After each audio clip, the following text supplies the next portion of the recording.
मोहन ने 18 रुपया प्रति दर्जन मतलब एक दर्जन, प्रति दर्जन के हिसाब से 4 दर्जन कॉपी खरीदी। ठीक हो गया भैया। एक दर्जन की कीमत क्या है? एक दर्जन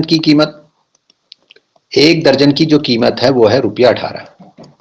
ओके, कितने खरीदी? 4 दर्जन कॉपी खरीदी। तो 4 दर्जन की कीमत क्या हो जाएगी भाई? 4 दर्जन की कीमत हो जाएगी 18 गुणा 4, रुपीज 18 गुणा 4, यानी कि रुपीज आपके पास में कितना आ गया भाई? 18 चक्कू 72, ये आपके पास आ गया। तो ये क्या है?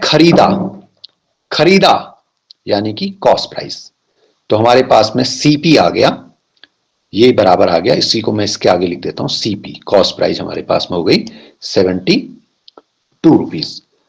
भाव कम हो जाने के कारण, कुछ कारण रहा होगा तो भाव कम हो गया, तो उसने क्या किया कि 16 रुपया प्रति दर्जन, यानी कि एक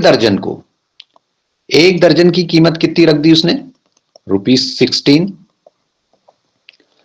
और के हिसाब से 3 दर्जन बेचे।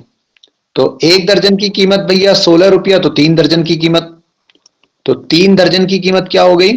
₹16 गुणा 3, तो 16 गुणा 3 बराबर 16 3 48, ₹48, ये आ गया। अभी पूरा नहीं हुआ क्योंकि 4 दर्जन की बात कर रहा है। और 16 रुपया 50 पैसा प्रति दर्जन के हिसाब से एक दर्जन कॉपी बेची। फिर से 3 दर्जन ये थे, एक दर्जन ये हो गया, तो ये एक दर्जन बराबर इसकी जो कॉस्ट है वो कितनी हो गई? ₹16.50, 16 रुपया 50 पैसा, यानी कि 3 दर्जन और एक दर्जन बराबर ये 4 दर्जन हो गए। तो 4 दर्जन का हमको कॉस्ट प्राइस मालूम है, तो 4 दर्जन का सेलिंग प्राइस भी निकाल लेते हैं। तो 4 दर्जन का सेलिंग प्राइस क्या हो जाएगा? हमने 16 रुपया 50 पैसा और 48 रुपए को जोड़ देना है। तो 50 पैसे तो भैया यही आ गए। कैसे जोड़ा? ये .00 बना लिया इसको, सम दशमलव भिन्न। ठीक है, तो यहां 0 में 0 ऐड किया तो 0, 5 में 0 ऐड किया तो 5, अब 6 में 8 को जोड़ा तो 8 और 6 14 की 4, हासिल रहा 1, 1 और 1 2, 2 और 4 6, ₹64.50। सेलिंग प्राइस 4 दर्जन का जो सेलिंग प्राइस आया वो ₹64.50 है। 4 दर्जन का जो कॉस्ट प्राइस है वो ₹72 है, यानी कि CP is greater than SP. Cost price जो है वो बड़ा है सेलिंग प्राइस से, इसका मतलब उसको हानि हो रही है। हानि हो रही तो उसने अपने आप ही क्वेश्चन में दिया है कि भाई प्रतिशत हानि ज्ञात कीजिए, यानी कि हमको हानि निकालनी है। तो हानि हमारे पास में क्या हो गया? लॉस बराबर क्या हो गया? Loss, cost price minus selling price, ये हमने कर लिया। और कॉस्ट प्राइस हमारे पास में क्या है? 72 रुपीज। उसमें से आपने कितना सब्ट्रैक्ट करना है? 74 रुपीज 50 पैसा, इसको सब्ट्रैक्ट करना है। कर लेते हैं सब्ट्रैक्ट।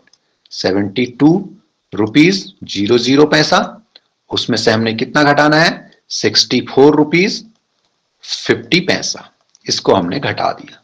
ओके, 0 में से 0 गया 0, 0 में से 5 नहीं जाता, यहां से इसको एक उधार दे दिया 10, 10 में से 5 गया 5, दशमलव अपनी जगह पे रहेगा, ये रहा 1, 1 में से 4 नहीं घटता, इसने इसको उधार दिया 11, 11 में से 4 गया हमारे पास में हो गया 7, 6 में से 6 गया 0, यानी कि ₹7.50। ये हमारे पास में लॉस आ गया। अब उसने कहा है कि भाई प्रतिशत हानि बताइए, तो प्रतिशत हानि कैसे निकलेगी? लॉस परसेंट हमने निकालना है। तो लॉस परसेंट इक्वल टू ये हमारे पास में क्या हो गया? लॉस ओवर सीपी इंटू 100%, ये हमारे पास में आ गया। ओके, तो इक्वल टू हमारे पास में क्या हो गया? लॉस हमारे पास में 7.50, ₹7.50। कॉस्ट प्राइस हमारे पास में क्या है? 72 रुपीज, ये हमारे पास में है, तो 72 इंटू 100%, ये हमारे पास में आ गया। ओके, क्या करते हैं, इसको थोड़ा सा और इजी बनाते हैं। इक्वल टू करके हमारे पास में 7.50 है। दशमलव के बाद जितने अंक हैं उतने जीरो वाले से 1 के साथ में राइट हैंड साइड में उतने जीरो लगाकर, यानी कि 2 जीरो लगाकर 100 से अंश में भी और 100 से हर में भी गुणा कर लीजिए। तो 7.50 इंटू 100 अपॉन 72 इंटू 100। ये तो केवल इतना हमारे पास में ये पोर्शन था। इंटू 100% हमने ये रखा जो इस क्वेश्चन का है। 100 से गुणा और 100 से भाग किया तो भैया कोई फर्क नहीं पड़ा, ये वही चीज रही। अगर 100 से 100 कट जाएगा तो फिर यही आ जाएगा आपके पास में। अब ये हमने इसलिए किया कि ये हमारे पास में गुणा जब होता है तो दशमलव अपने स्थान से इतने अंक, कितने, जितने जीरो हैं उतने अंक राइट हैंड साइड में चला जाएगा।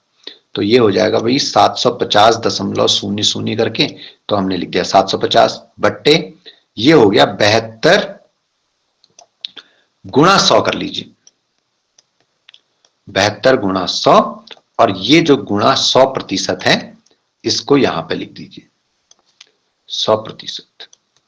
100 से हम 100 को काट लेते हैं। अब हमारे पास में क्या बचा भाई?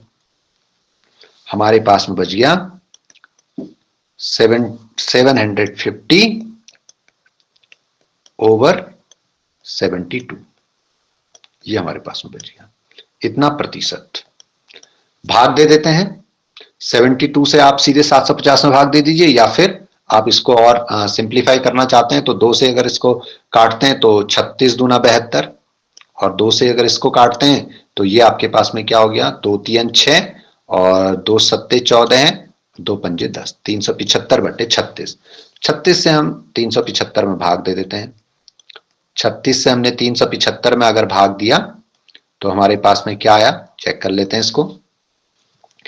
36 एकम 36, 36 एकम 36, और 37 में से जब 36 को हमने घटाया तो एक हमारे पास में बचा, और 36 का भाई एक में नहीं जाता तो यहां से हमने 5 को उतार दिया, तो ये हो गया हमारे पास में 15। और 36 का भाग, अब जब संख्या उतारी रखी है तो भाई भाग जाएगा चाहे संख्या छोटी भी है, तो 36 जीरो जा जीरो, और फिर घटाया तो हमारे पास में हो गया 15। तो अब हमारे पास में ये क्या आया, 10 सहित जो आपके पास में ये पूर्णांक है 10 होल शेष 15 बट्टे जिससे भाग दिया 36, ये आपके पास में आ गया इतना प्रतिशत। ये